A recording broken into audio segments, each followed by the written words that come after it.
Shaitan sets his throne on water. You know that hadith, right?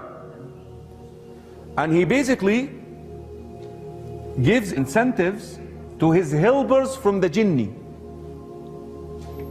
Whoever does the best job today in misguiding Muslims, I will place the crown with my own hands on your head. Disperse.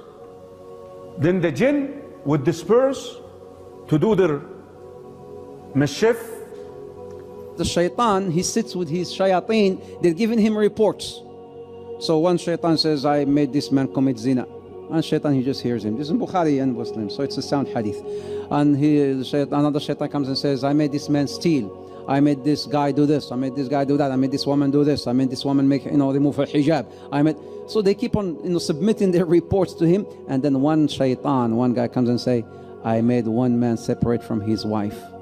And he says, you're the man. Anta, come, anta. And then he will bring him and says, sit next to me. You're my beloved one.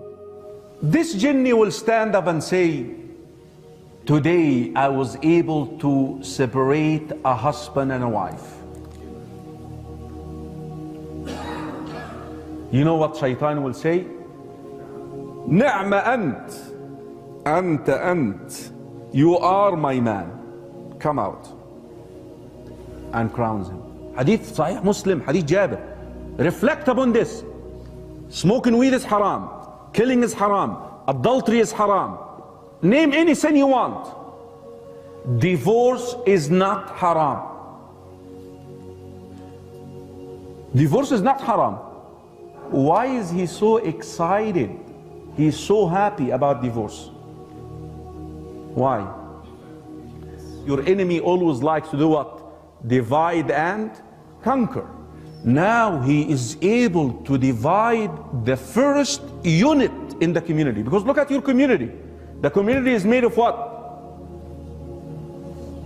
Units. Imagine a wall, bricks. The family is the first brick in the community. The first unit. Becomes then easy to divide the community, divide a congregation. He has long-term plans.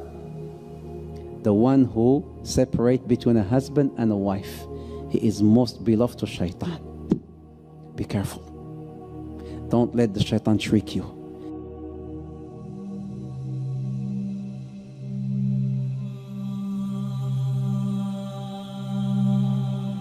Iblis' throne. So people have been talking about Iblis. Where is he? His throne. The Prophet ﷺ has reported, in a very sound hadith, which is in Muslim, reported by Jabir, that Arshu Shaitan, Arshu Iblis ala al-ma'. Arshu Iblis ala al-ma'. The throne of Iblis, the throne of Shaitan, this is the master Shaitan. The master Shaitan, his throne is on water. Where? What water? What ocean? Allahu Ta'ala a'lam. But there are certain indications that could maybe tell us where his throne could be. There's another hadith where it says, Innahu, this is also in Muslim, Innahu عند برزخ الماء. عند برزخ الماء. What's a barzakh? A barzakh, it's like a partition. When you have the sweet water and the salty water, بينهما برزخ لا يبغيان, whereby the sweet water does not merge with the salty water. That's a barzakh. That's a partition. In this hadith, he says he is on this barzakh. His throne is on this barzakh. His throne is on this barzakh, which is again somewhere in an ocean. But now, I want to bring something up here. Have you heard of the Triangle of Bermuda? What happens there? Something that nobody could still explain up till today. Flight 19. Have you heard of Flight 19? That disappeared. All these flights and ships that disappeared. The Tiger 1948. They got the black box. They hear the guy saying, I see something, I don't know what it is. And nobody could explain. I see something, I don't know what it is.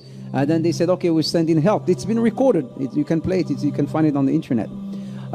We're sending help. He said, okay. And then the guy comes back and he says, No, I cannot control the plane. I cannot control the plane. I don't know what's this. I don't know what it is. And then he goes back again and he says, don't send nobody. Don't send no one. Nobody can help. Don't send no one. And then he just, after some time, disappeared. It's not only one flight, but there's so many flights that disappeared and ships that disappeared off of this Bermuda. So some said, does that mean that maybe the throne of shaitan is there? Allahu Ta'ala A'lam, but it could be.